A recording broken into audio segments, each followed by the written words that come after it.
આજે આપણે ધોરણ 6 ઇતિહાસ જાણવાના સ્ત્રોતો વિશે એકાંકી જોઈશું.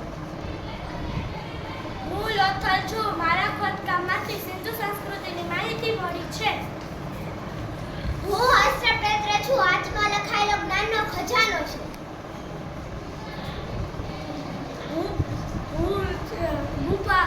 ભૂપા ચિત્ર છું. ચિત્ર દ્વારા ઇતિહાસ કહું છું.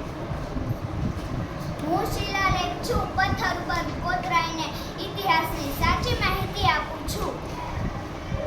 હું કૃપા છું. આદિમાન જીવનના પુરાતત્વ સાચવી રાખું છું. હું ઇતિહાસનું પુસ્તક છું અને અનેક સ્ત્રોતોની માહિતી ભેગી કરું છું. હું સિક્કો છું. મારા પરથી રાજા અને તે સમયની માહિતી મળે છે. હું તામ્રપત્ર છું. રાજાનો દાન અને આદેશો સાચવીને રાખું છું.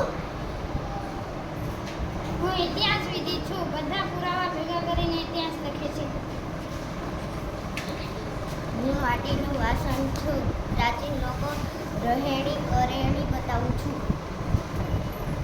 હું પુરાતત્વવિદ છું. હું ખોદકામ કરીને ઇતિહાસ જણાવું છું. હું અશોક સ્તંભ છું. હું શાંતિ અને ધર્મનો સંદેશ આપું છું. હું મસ્જિદ છું.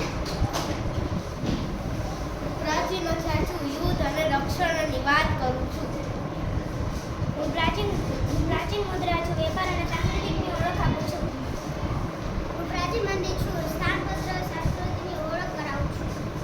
હું સંગ્રહાલય છું. ઇતિહાસના અમૂલ્ય અવશેષો સાચવી રાખું છું.